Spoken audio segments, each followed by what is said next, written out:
Welcome to episode number 18. In this episode, we have Tim Ragan as our guest. Tim is the owner of Career Constructors, and he's going to give you 7 steps to future-proof your career. Stay tuned. So the big question is, how do ambitious people like us, who grew up listening to the old advice of go to school, work hard for 40 years, and retire when you're old, create a life today that is meaningful, abundant, healthy, and brings joy, while also leading a life that is productive and full of achievement? That is the question, and this is the podcast that will help give you the answers that you're searching for. My name is Del Denny, and welcome to the Upgrade Your Life podcast. All right, Tim, welcome to the Upgrade Your Life podcast. I'm excited to have you on. You're a wealth of knowledge. We spoke before this interview where we've got a 7-step process that we're going to talk about for future-proofing our career. But before we get into that, Tim, welcome to the show. Well, thank you very much, Del, for inviting me. It's a pleasure to be here. So, Tim, tell us a little bit about yourself. As who you are, where you come from, how did you get to this point? What are we going to talk about? Lay it on us.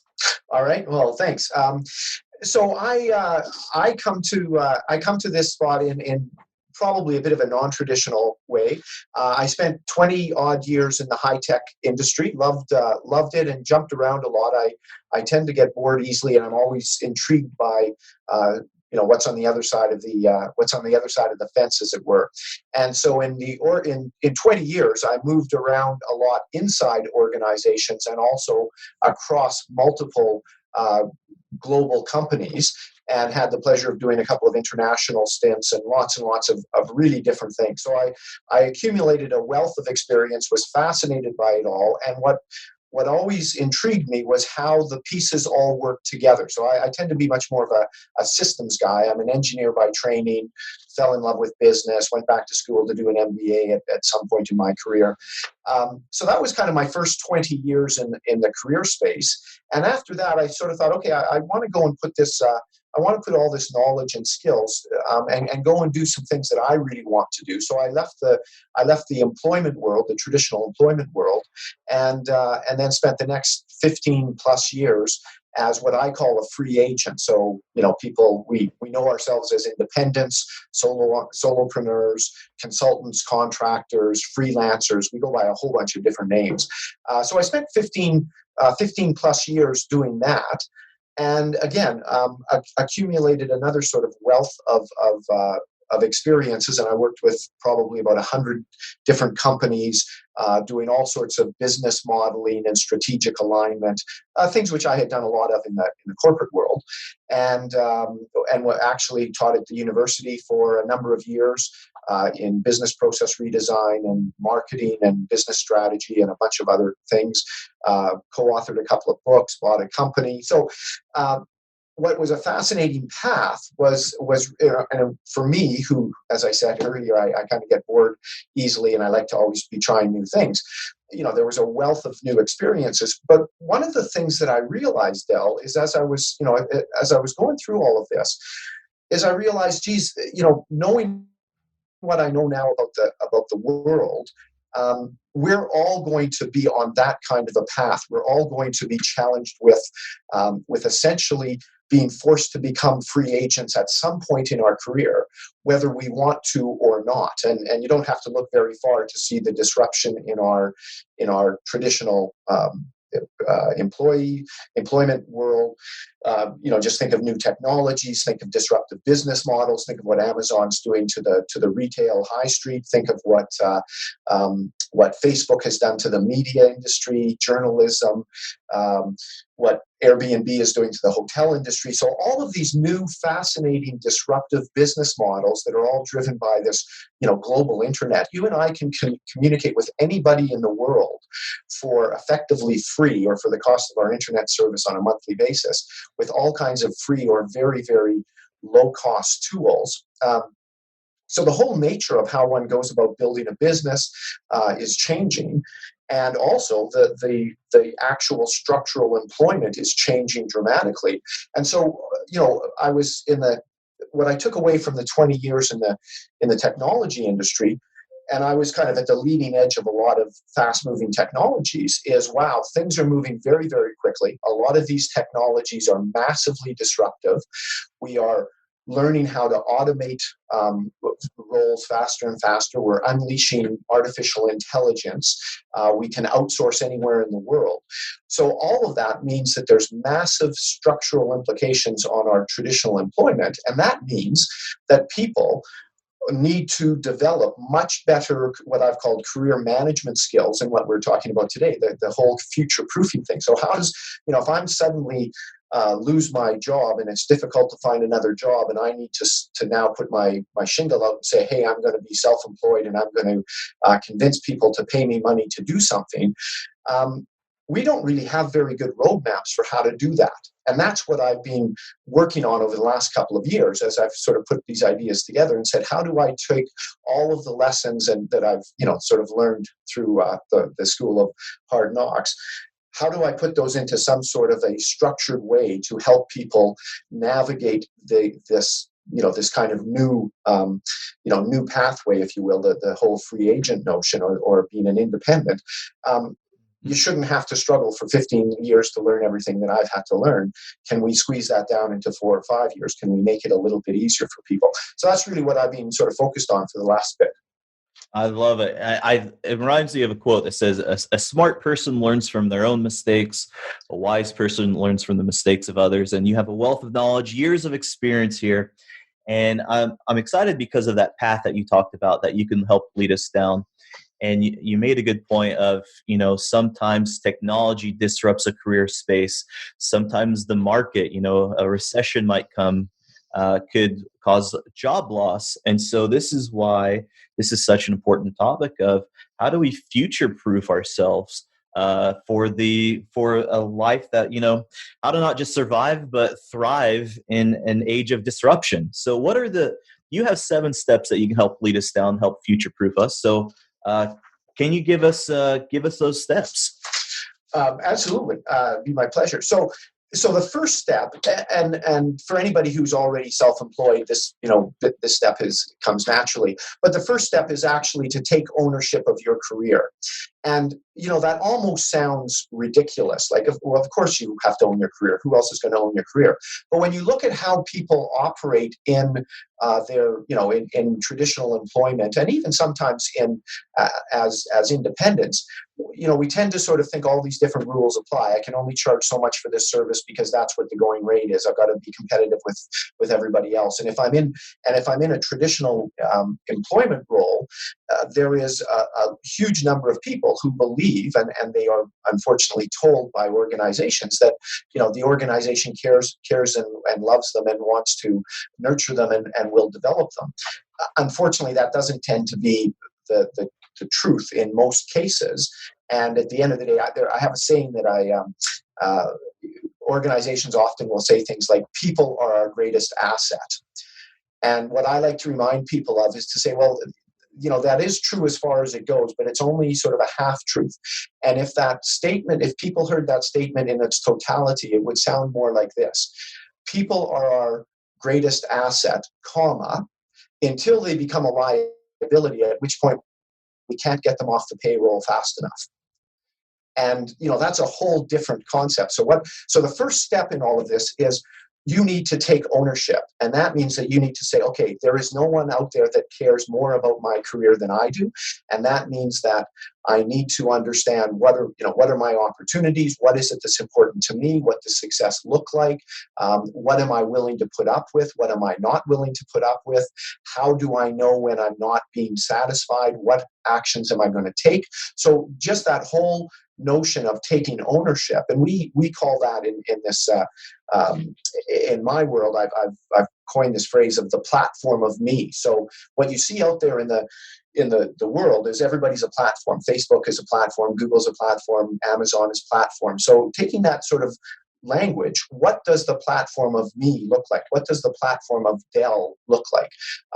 And the nice thing about that is it can be a whole combination of things. So it can be, yes, maybe some, a bunch of time that you're giving in a traditional employment, you're renting 40 hours a week of your time to a company, but you can be doing things on the side.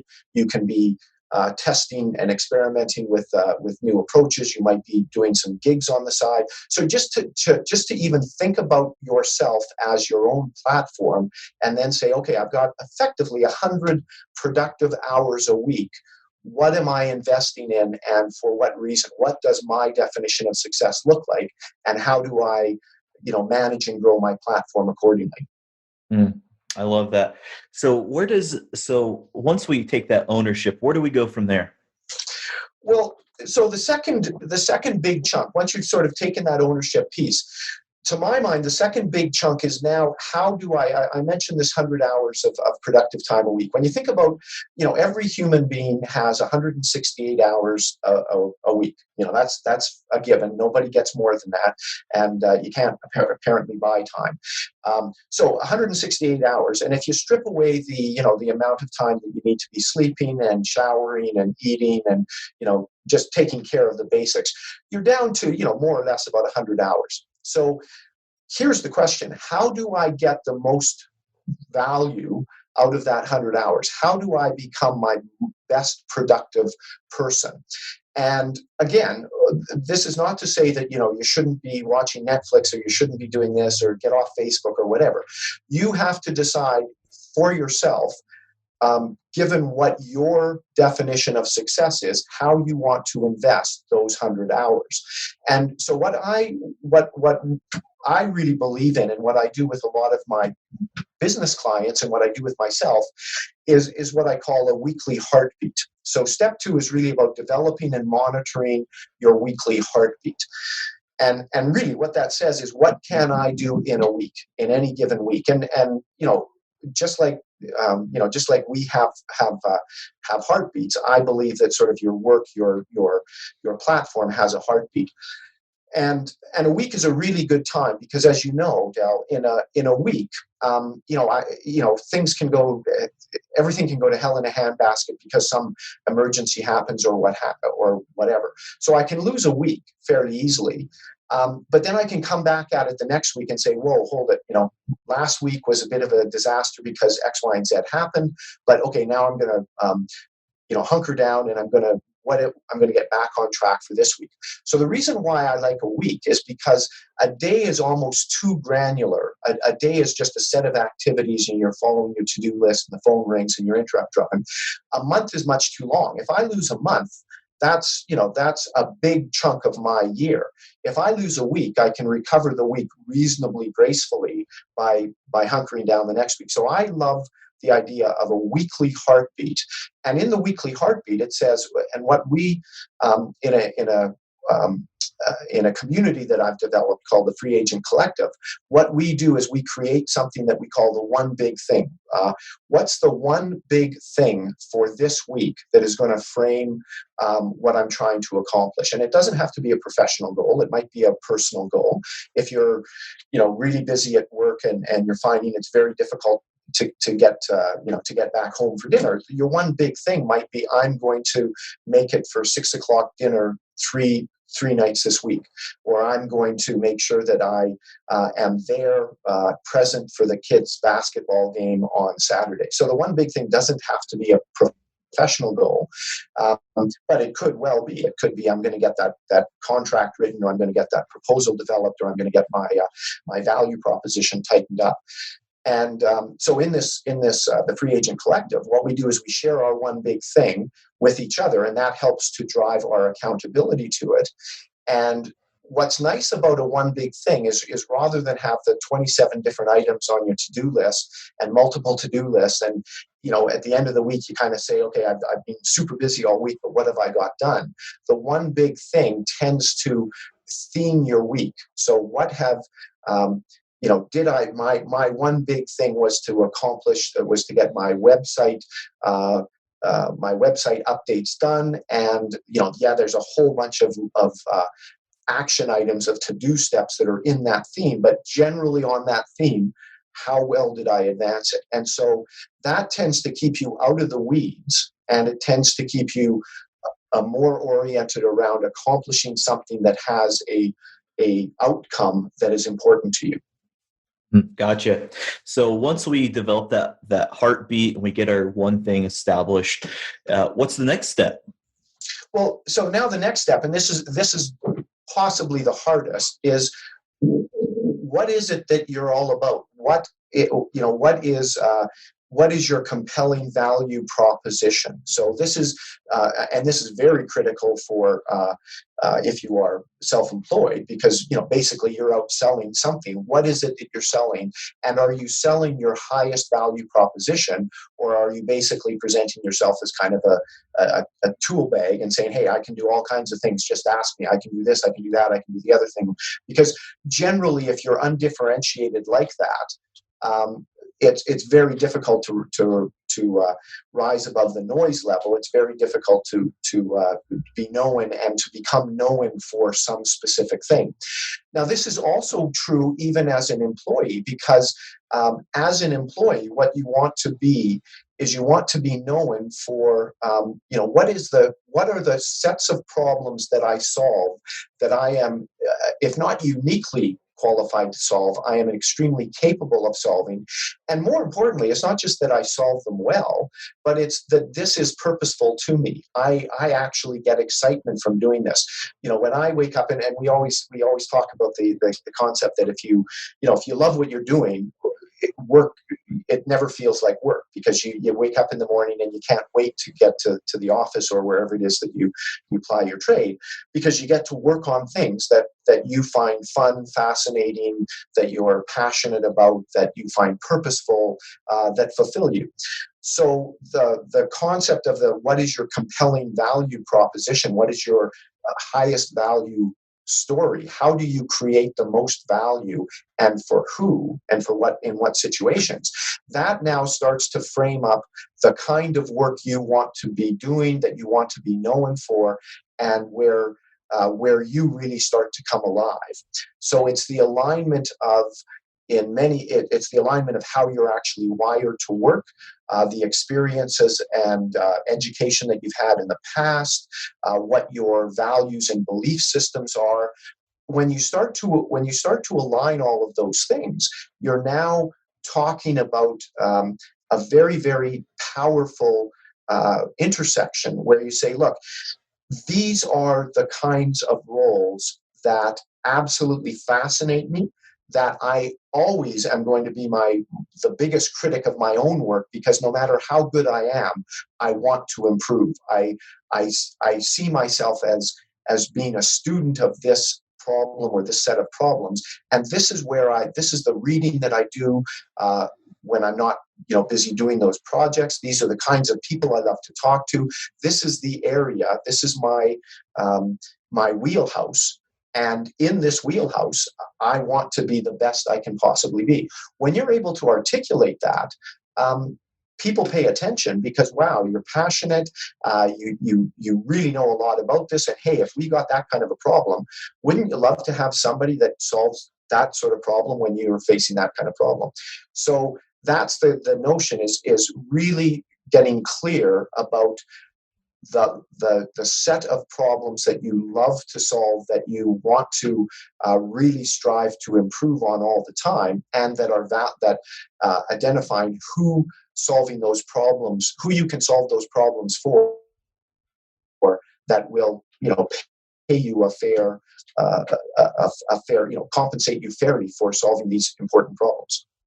Gotcha. So, all right. So I'm with you on this. So we stand out from the crowd. We get a little bit better here, and we get our niche going. Where do we go from there?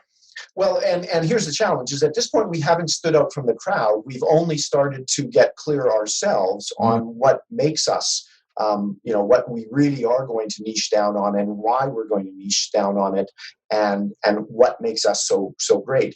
Then you need to go and actually tell people that. So this is all about the next couple of steps are all really about getting good at sharing that story. And one of the fascinating things in networking, and especially when people are looking for jobs, is what will often happen is that somebody will say, well, I've done 5 different things in my life. I've been a project manager, a project manager. I've done some marketing communications. I've done this, I've done that. And oftentimes what people will then do is they will create 5 different stories. So these become their CVs. And now I'm pursuing 5 different kinds of roles. And I have 5 very different stories. And then when I go out and try to network, it's very, very difficult, because when I don't know someone, when I meet you for the first time, either online or at a physical event, and you say, hey, Tim, nice to meet you. What do you do?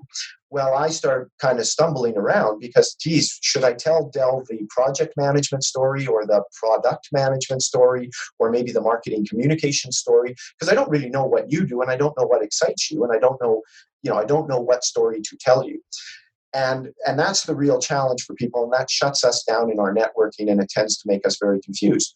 If, however, you've spent the time to really get clear on what you're all about, how those five or six different skill areas come together in a higher value story, it's now easy to talk with you, because I only have one thing to tell you, Del. I am absolutely fascinated by helping individuals and organizations construct and turbocharge their economic engines. And I tell you something like that, and that's, first of all, it's a single concept. And now there's room for you to say, oh, that sounds interesting, or what do you mean by economic engines, or do you work with these kinds of people? So the concept of this is now that there's we call this the tagline, we call this the elevator pitch, we call this a bunch of different things. The point is, I don't have a bunch of them and I'm trying to figure out which one to use. I've now got one story. I'm practicing it. I'm honing it. I'm sharing it. And I'm getting a lot of feedback in real time from people I meet. And that's going to help improve my own confidence in sharing that story, in sharing that, this is how I add value. And all of that feedback, one of the things about humans is that we learn and we grow through feedback. And so now I'm incorporating the feedback that's going to help me hone my story. And also, the more that my story is truly authentic, because I did all of that work in the earlier step of really understanding how I bring together, my value system and my capabilities and the way I'm wired, is I grow more and more confident in telling that story. And so all of that has a very positive effect on networking and on being able to share concisely and in an engaging manner what it is, the kinds of opportunities I'm looking for.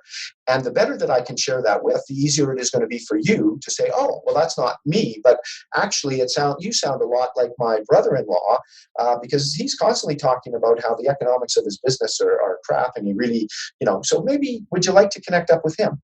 And that's how human connection works. I got you. All right. So we established that story because people learn by stories, and it's so important. I know for years I've struggled with telling people what I did for a living, so I get that. So where do we go from there? Well, and then really, it's kind of a continuation of this, and this is coming back to the idea of the world in a disruptive world. We as humans need to be a lot more curious about our external world. So one of the things that comes out of networking and comes out of engaging with people and being proactive in that is also opening up to be curious and asking a lot better questions about what's going on in the world around you. So as an example, in my networking, if I'm curious about what the other person is doing and where they're coming from, I've got an opportunity not just to connect up with them, because generally what's interesting is the conversations we remember and the people we think are great conversationalists are the people that let us talk about ourselves. And so if you can now flip it over, a quick introduction, hey, this is me, this is what I'm passionate about, but I want to know about you, and you start telling me chapter and verse about what's bugging you or what you're interested in or where you're going, and I'm curious and I'm asking a lot of questions, you're going to there's two great things about this. you're going to remember me as an authentic person, fun to talk to, and want to develop a relationship. But the other thing is, I'm now learning an awful lot from you. I'm learning your perspectives on, the tools that you use, or what bugs you in your organization, or the challenges you're having here, there, and everywhere. And as we're more curious and opening ourselves up, we're going to learn more about the world around us. And my contention with how fast things are moving is, and remember, I'm a technologist, so for the first number of years, I tried to stay on top of all the technology. But things are moving so quickly and so different in so many different dimensions that nobody can stay on top of everything. So what you really need to be open to is the clues around you as to how your environment is shifting, and be curious and open to those things, so that you just have to see, you want to see things that are evolving a little bit faster than maybe the marketplace is seeing them, because that's going to give you the edge of starting to say, hey, there's, in the last couple of conversations, a couple of people have mentioned this new tool I've never heard of. And so I'm going to go and I'm going to spend a few minutes investigating that. And maybe that's going to lead me to seeing this new business, or this new, opening in the market. And again, as a self-employed person, maybe that's going to enhance, I'm going to find a way to enhance my own value proposition, by either engaging with that new tool, or learning how that's going to impact, and just being a little bit ahead of how things are moving. Because the biggest challenge, I believe, is not the fact that the world's quite disruptive.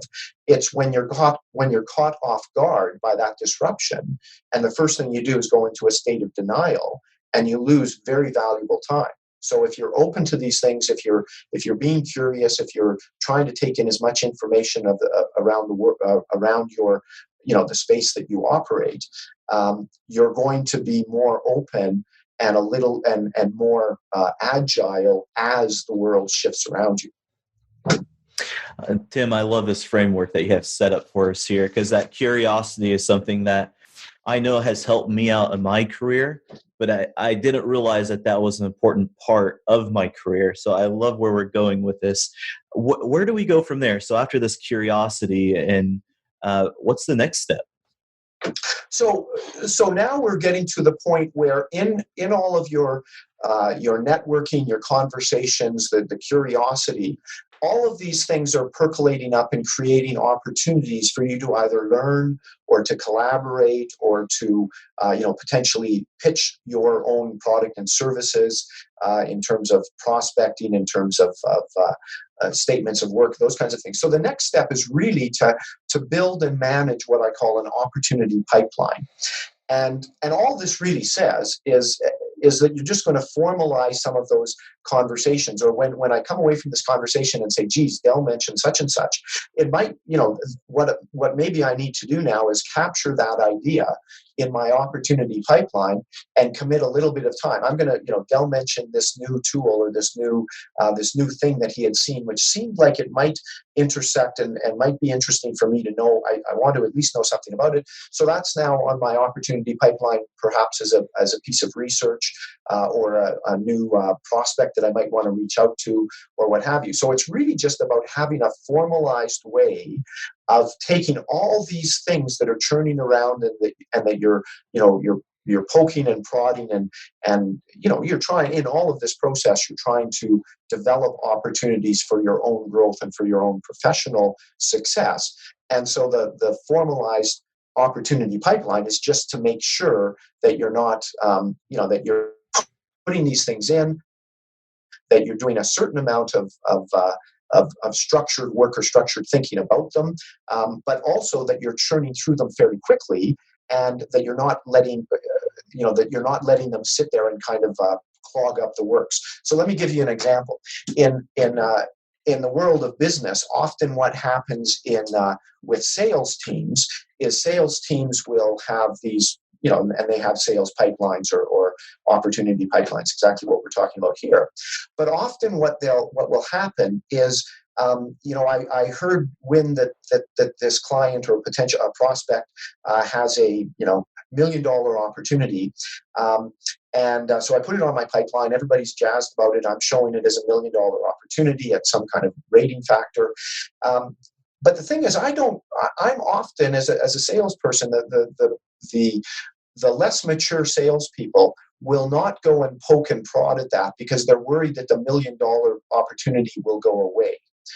So I keep it on the pipeline well beyond anything that's reasonable, because if I go and poke and prod, I might discover that there is no budget. The person that I spoke to that I thought was a decision maker really isn't. Yes, they had it in the budget, but there's a new management, and so they've taken that off.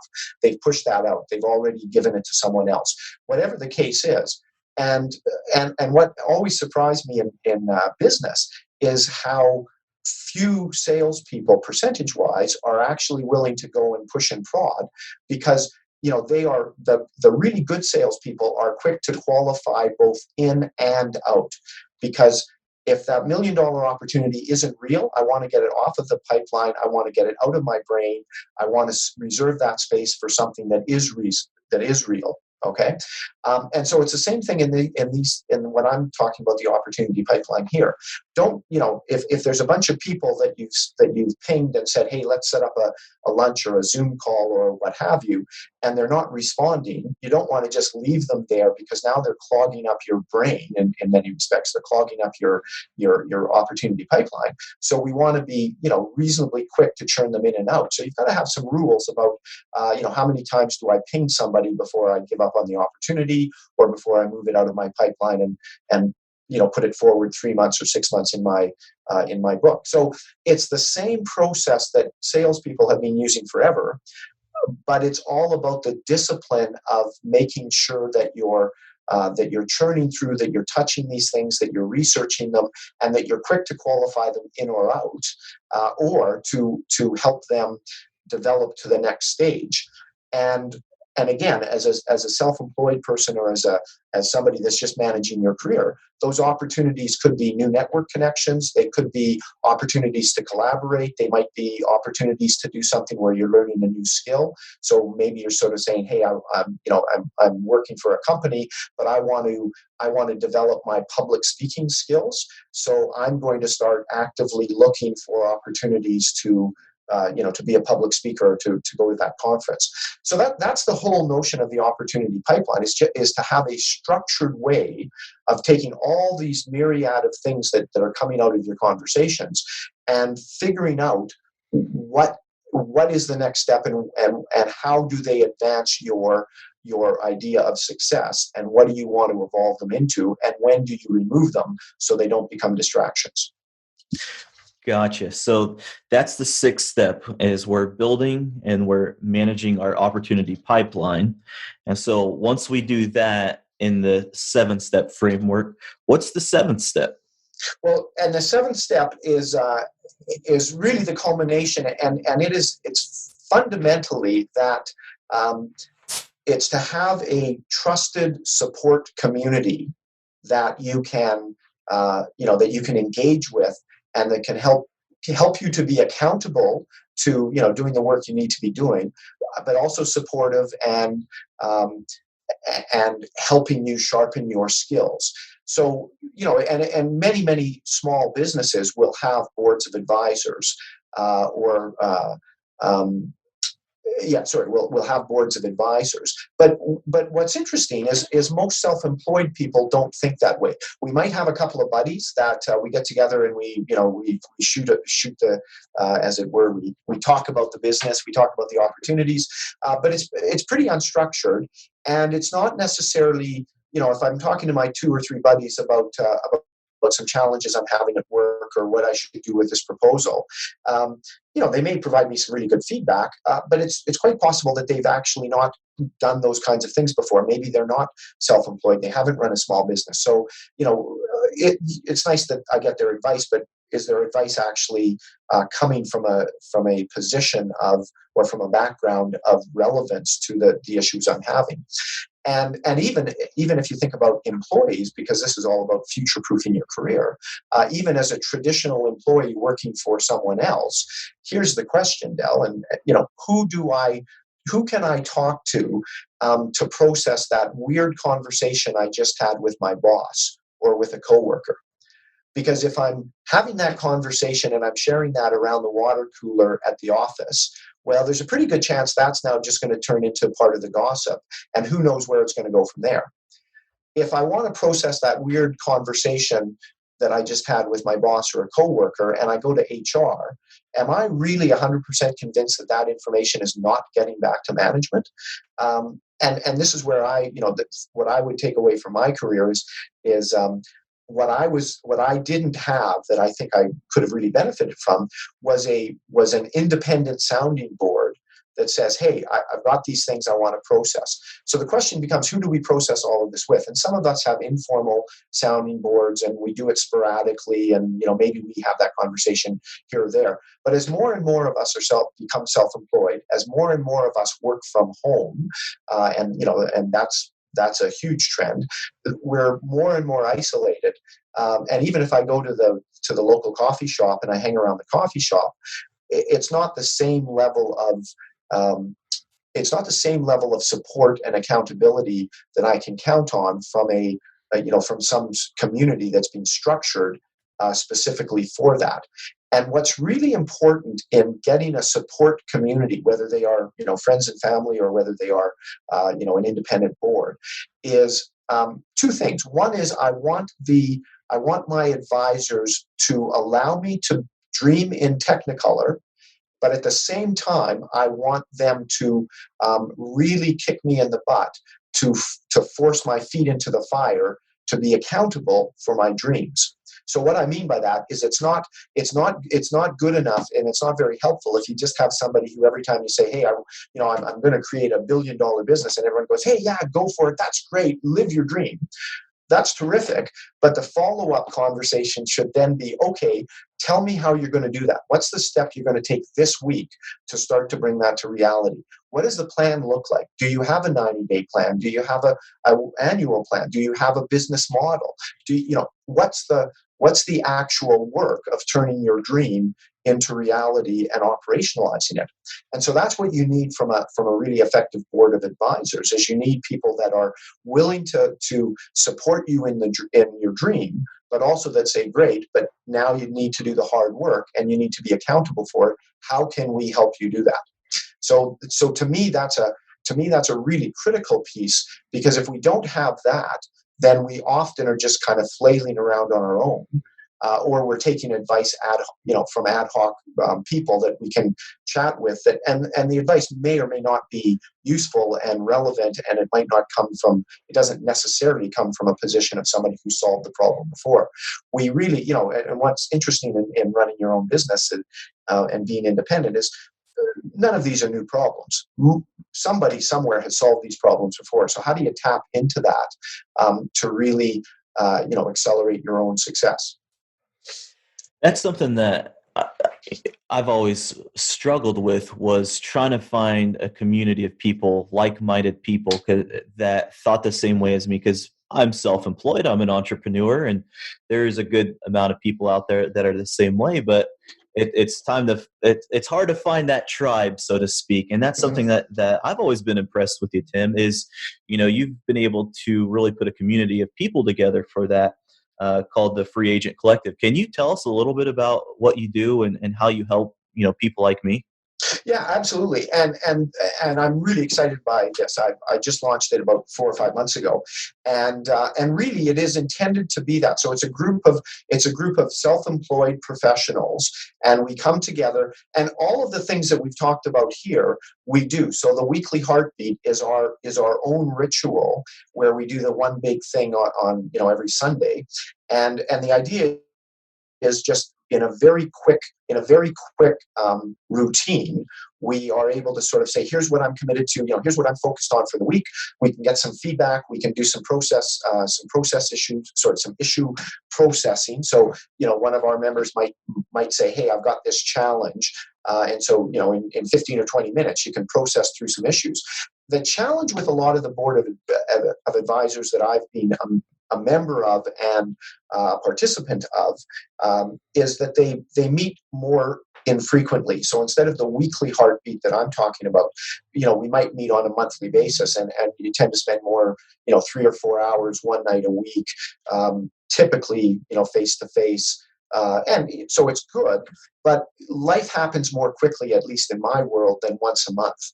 So I wanted to take that same model, but say, how do I break it down into a weekly process where we can get together weekly, do a very sort of structured way, because there's not a lot of time, and we don't want to waste a lot of time, but we want to quickly go through a check-in, figure out how people are doing, jump on any issues, do some deep skill updates, if some what I call deep dives and skilling issues that are relevant to self-employed people, and then sort of jump off the call and get back to our busy lives. The other thing that I'm building into the Free Agent Collective, which is really important to me, is the diversity. So the common element is everybody is self-employed. However, we come from all different self-employment world. So we've got videographers, we've got web designers, we've got market researchers, we've got strategy consultants, we've got project managers. And the idea is that one of the things I believe strongly is that we've put ourselves in such deep silos in our organizations and in our associations and in our communities, that we get the deep skilling work, but we miss the diversity of thought that comes from people who have solved similar problems, but for different industries in different ways. So, the question becomes, what can I learn from a videographer in terms of how they manage their proposals or their clients versus how I manage my clients? What can I learn from somebody who deals with maybe different types of clients than I do, but they're still trying to sell their services, or still trying to figure out their price points. So I want to build a nice, diverse group of people where we start to learn, what other people have done successfully in other markets and in other industries and with other skill sets, and we look for the opportunities where I can learn from that. We already have lots and lots of deep skilled, very, very well defined groups. So, for instance, if I'm an accountant and I hang around with a bunch of other accountants, we're going to go really deep on the tax code. We're going to go deep on accounting software. We're going to go deep on specific issues for accountants, which is all good. But where do I learn from people that are not accountants, that maybe have tackled a problem in a different way and that have a perspective that could be very valuable to me, but I'm never going to hear it because I'm only talking to accountants. So that's one of the things that I really am excited about in the Free Agent Collective, is getting a diverse group of people together. The common element is we're all out there trying to make business happen on our own. So there is a common framework, but man, we have a lot of opportunities to learn from each other because we're solving the same problem, but in different ways for different industries. And there's an awful lot of cross-pollination that can happen. Mm, I like that. All right, Tim, I've got a question for you, and I ask every single one of our guests on the show this question. It's kind of an introspection question. It goes like this. If you could turn back time and talk to your 18-year-old self, what advice would you give yourself for reaching your full potential? Oh, great question. Here's the area that I would focus on, I think, is I would try to tell my 18-year-old self to be less, to worry less about structured learning, the academia, the university degree, the high school, all of the curriculum-based learning, and that actually learning was through rapid experimentation and being okay. It's interesting. We talk a lot about fail. We should all be much more comfortable failing and learning by failure. I don't like the word failure because it's negative, and it's negative for a reason. Nobody wants to fail. But I think, and this is as an engineer, but we all need to experiment more and part of experimentation is that you fail many, many, many times before you actually succeed. But the point of an experiment is it's a bounded experiment. You keep adjusting, one thing, you keep everything else constant, and so ultimately you're learning. So I think I'd tell my 18-year-old self to be less concerned with the way institutions want you to learn, and to be way more open to getting involved, trying new things, experimenting, and being okay with discovering that a lot of the things that you touch and play with and don't work out, that the best way to find out whether or not you're suitable for something is to jump in with both feet and try it for a bit, and that none of these are life-threatening decisions. That if it doesn't work, you can always, back away. So a lot more. I'd like my 18-year-old self to be a lot more willing to do things that are important to them rather than to follow the crowd and do what the institutions are saying is the path to success. Because I truly believe that those paths are less and less successful, and a lot more of it now is figuring out for yourself what's important to you, and accessing the tools to make it happen. So that would be the advice to my 18-year-old self. I'm pretty sure at 18 I wouldn't have listened to me though. That's the tough part right there. Tim, I love this 7-part framework. How can we get in contact with you? How can we get in touch with you? Thank you. A couple of ways. So my company is called Career Constructors. So the website is careerconstructors.com.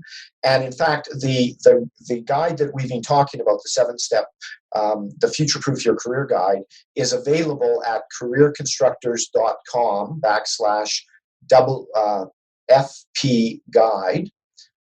That's Future Proof Guide, all one word. On Facebook, if you go to the Free Agent Collective, if you select or search on Free Agent Collective, you'll come to my Facebook page, and there's contact details for me and emails, that's that probably, and of course on LinkedIn the same thing. Tim Ragan, Ragan, first name Tim. So you can find me on LinkedIn, Facebook, or go to the website URL that I mentioned. Fantastic. And I'll also include that in the show notes for anybody that's actively searching out for Tim here. So Tim, hey, I appreciate you for coming on to the Upgrade Your Life podcast. I love this 7-step framework. Again, if you want that PDF, make sure you visit that website. We'll get that to you. Tim, thank you, sir. Well, thank you, Del. It's been an absolute pleasure, and I've really enjoyed our conversation. Well, that's it, my friends. Thanks so much for being with us this week. Do you have some feedback that you'd like to share? Well, please leave a note in the comments section below. If you've enjoyed this episode, make sure you share it with your friends, and don't forget to subscribe to the show on iTunes to get automatic episode updates of the Upgrade Your Life podcast. And finally, please take a minute to leave us an honest review and ratings on iTunes. They really help us out when it comes to the ranking of the show, and I make it a personal point to read every single one of those reviews that we get. So please leave a review. I appreciate it, and thanks for listening.